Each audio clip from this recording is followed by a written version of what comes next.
Fan de Ludo, bienvenue au Renard Ludique.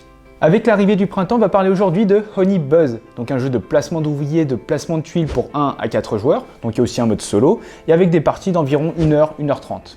Dans ce jeu, vous devrez gérer tout le développement de votre ruche. Vous allez donc poser des ouvriers pour récupérer des tuiles que vous allez connecter entre elles pour ainsi former des alvéoles vides. Ça va vous permettre d'effectuer des actions, vous allez ainsi pouvoir butiner, produire du miel et le vendre, ou bien l'utiliser pour effectuer des commandes. Allez, voyons comment mettre toute notre ruche en place. Alors déjà, il y a 2 plateaux que vous devrez préparer, donc en fonction du nombre de joueurs, et vous allez devoir placer toutes les tuiles en fonction de leur type. Vous devrez prendre et placer une carte concours de l'arène par couleur, et pour chaque concours finaux, vous allez devoir placer un certain nombre de pièces en fonction du nombre de joueurs, sachant que le dernier n'obtiendra rien du tout. Et encore une fois, en fonction du nombre de joueurs, vous allez préparer des piles avec des petites et des grandes commandes. Pour chaque colonne du marché que vous avez ici, vous allez devoir placer la ressource qui va correspondre tout en haut. Mais sauf à 2 joueurs, vous allez devoir déplacer chaque ressource d'une case vers le bas. Chaque joueur va ensuite venir récupérer un plateau, 4 tuiles de départ en fonction de votre couleur, un jeton de butinage et un éventail. Ensuite, le premier joueur va venir recevoir une ouvrière avec 5 pièces, le deuxième une ouvrière et 10 pièces, le troisième une ouvrière et 15 pièces, et enfin 2 ouvrières et 5 pièces pour le 4e joueur. Vous allez ensuite positionner de façon aléatoire les tuiles nectar en fonction du nombre de joueurs, et vous allez piocher une carte configuration de départ pour vos 4 tuiles. Le premier joueur va décider de l'arrangement de ces tuiles et les autres joueurs vont reproduire à l'identique cette configuration. Et enfin, en partant du dernier joueur, chacun va venir placer son petit jeton butinage sur l'une des lignes de départ. Et vous êtes prêts à développer votre ruche. Alors dans ce jeu, vous allez jouer à tour de rôle jusqu'à ce que 4 des 5 ressources du marché soient au plus bas, ou bien que 2 des 3 piles commandes soient vides. Dans ce cas-là, vous allez terminer la manche en cours avant de passer au décompte des points. A votre tour, vous allez tout simplement réaliser une action parmi 2.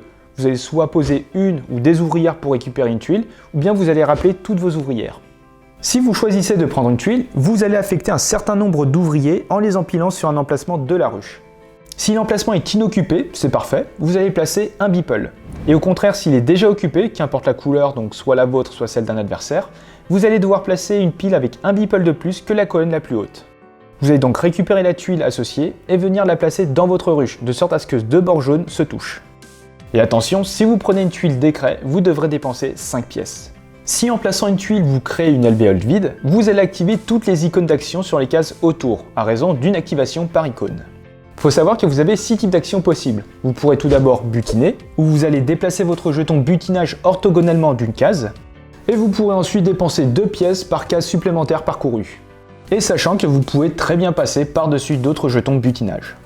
Si vous terminez votre déplacement sur une tuile nectar et que vous avez une alvéole vide qui correspond à ce type, donc en fonction des bordures orange, vous allez pouvoir la récupérer et la placer dans votre ruche. Et sinon, si la tuile nectar ne correspond pas, vous allez prendre un pollen à la place. Ensuite, vous avez l'action produire, où vous allez pouvoir placer votre éventail sur n'importe quelle case de votre ruche. Chaque tuile nectar adjacent à votre éventail pourra produire immédiatement un miel du type associé, sachant qu'il peut avoir qu'un seul miel par case. Vous avez ensuite l'action marché où vous allez pouvoir échanger votre miel contre des points. Vous allez pouvoir choisir un type d'une ressource, donc soit miel, soit du pollen, et vous allez le vendre pour récupérer autant de pièces qu'indiqué au marché pour le type. Vous devrez après descendre la valeur de la ressource d'un cran vers le bas, et quel que soit le nombre vendu. Ou autrement, deuxième possibilité, vous allez pouvoir échanger vos ressources contre des commandes. Vous allez donc dépenser les miels et les pollens demandés.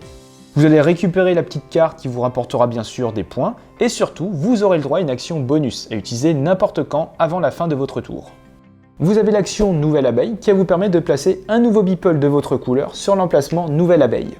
Toutes les abeilles présentes sur cette zone vont pouvoir être récupérées quand vous allez rappeler vos ouvrières. La tuile comptabilité va vous permettre de gagner 5 pièces de la réserve. Et enfin, vous avez le décret qui va vous permettre de réaliser n'importe quelle action parmi les 5 autres, d'où le fait qu'elle coûte 5 pièces quand vous récupérez une tuile de ce type. Donc voilà pour ce qui était de la première action. Vous allez donc poser des ouvrières, récupérer une tuile et la poser dans votre ruche, et éventuellement activer des actions si vous avez des alvéoles vides. La deuxième action consiste tout simplement à rappeler vos ouvrières qui sont présentes sur le plateau. Et en plus, vous aurez le droit à un déplacement, encore une fois orthogonal, de votre jeton butinage. Par contre, cette fois-ci, vous n'allez rien gagner, et vous ne pourrez pas non plus dépenser 2 pièces pour avancer d'une case supplémentaire. Et quelques mots sur les objectifs. Alors il faut savoir que vous en avez 3 à chaque partie et qui sont de 2 types. Vous avez tout d'abord les objectifs finaux et les objectifs de vitesse. Pour les concours de vitesse, c'est plutôt simple, premier arrivé, premier servi. Donc en fonction de votre position, vous allez récupérer le nombre de pièces qui est associé. Encore une fois, le dernier joueur ne pourra rien récupérer. Donc par exemple, dans une partie à 2 joueurs, le premier va pouvoir récupérer 20 points et le deuxième, nada.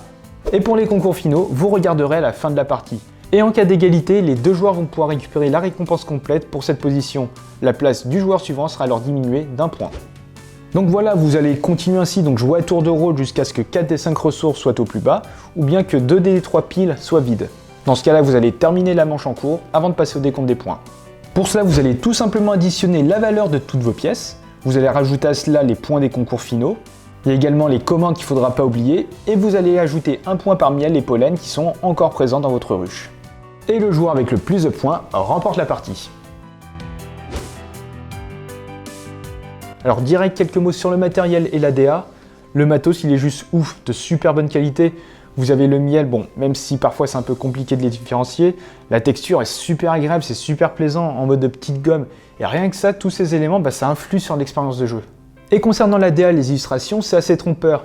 On est sur quelque chose de très ludique, très coloré, très good vibe, donc on s'attend peut-être à voir un jeu dans ce même style-là. Et au final, on n'est pas sur un jeu si familial que ça, plus sur de l'initié, voire limite expert. Non, plus initié quand même. Et pour ce qui est du gameplay, faudra pas prendre ça à la légère. Bon, vous aurez compris, c'est un jeu de pose ouvrier, vous allez récupérer des tuiles, former des alvéoles vides pour effectuer des actions. Mais ce qui veut dire optimiser parfaitement les actions à activer à chaque moment. Donc déjà en fonction de l'avancée du jeu, en fonction des cartes concours, des nectars encore présents et des miels que vous allez vouloir produire en fonction de la configuration de votre ruche. Il y a vraiment tout ça à prendre en compte et ce qui va vous permettre de réaliser des combos. Et je reviens vite fait sur les cartes concours, qui sont des cartes qui vous rapporteront énormément de points. Franchement, il ne faut pas les négliger, et ça va vraiment orienter votre axe de stratégie au cours de la partie, ce qui va représenter environ un bon gros tiers de vos points. Niveau interaction, elle vient juste avec la pose ouvrier et potentiellement sur la petite course pour savoir quel nectar récupérer. Et ça va aussi permettre de savoir à peu près quand la partie va se terminer, parce qu'en général, ça se termine plus vite que prévu. Et enfin, concernant la rejouabilité, pour moi, elle est énorme. Alors encore une fois, il y a du placement de tuiles, donc en fonction de la configuration de votre ruche, il y a des myriades de combinaisons, des stratégies, il y en a tout un tas. Et encore une fois, avec les cartes concours, ça va vraiment vous donner le fil rouge qui va vous permettre une nouvelle vision du jeu à chaque partie. Et il faut savoir, bon, j'en ai pas parlé, je vais pas vraiment m'attarder dessus, mais il faut savoir qu'il y a aussi un mode solo et un mode avancé qui va vous permettre des petits twists et de corser vos parties. Bref, pour moi, Honey Buzz est un jeu très coloré, très beau, aussi bien dans son design que dans sa mécanique de jeu, qui va vous proposer de l'optimisation de placement de tuiles, et le tout avec un grand nombre de stratégies.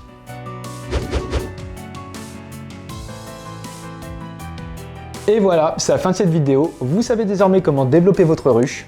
Si le jeu vous intéresse et que vous souhaitez soutenir la chaîne, n'hésitez pas à utiliser le lien en description. Et vous pouvez toujours laisser un petit pouce bleu, commenter et vous abonner, ça fait toujours plaisir. Et sur ce, on se retrouve dans une prochaine vidéo. Ciao!